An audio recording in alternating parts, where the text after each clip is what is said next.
If I was a woman looking to tone up as soon as I possibly could, these are the 3 things that I would make sure I was doing every single week. Now, the first thing that I would be doing is I would be ensuring that I was going to the gym at least 3 days per week and tracking all of my workouts.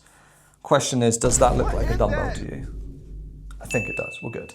Because if you're only going to the gym intermittently and you're trying to say, oh, I'm gonna go 6 days a week, and it ends up not being that many times, you're gonna feel like shit. I would much prefer you commit to the minimal amount that you can definitely hand on heart stick to, because that's what you're gonna be able to do consistently long term. The other thing that you need to make sure that you're doing when you go to the gym is that you're tracking and logging everything that you're doing.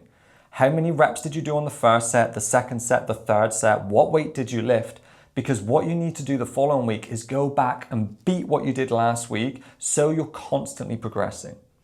The second thing that I would make sure that I was doing is that I was tracking every single one of my calories. That's meant to be a phone and a tracking app, in case you cannot tell that. Because if you're not assessing, i.e. tracking, you are simply just guessing your calories and guessing your protein.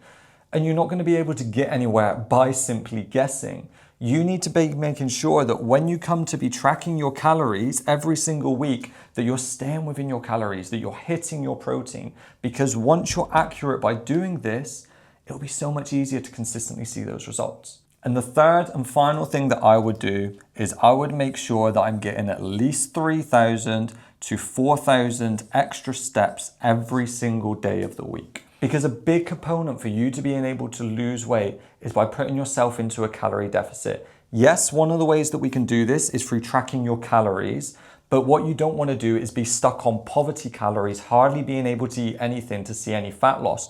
We want you to be able to be walking more every single day, because then you're going to be burning more calories as well, making it much easier to create a deficit rather than just looking at one piece of the puzzle. And then once I got those 3 things locked down continuously, I would keep doing it and doing it and doing it for weeks and months on end, tracking my weight, tracking my results, because then I know that I'm going to be able to see the results that I want to. So if you are a woman that's struggling to be able to see consistent results, just focus on these 3 fundamental things, and I promise you will be good to go.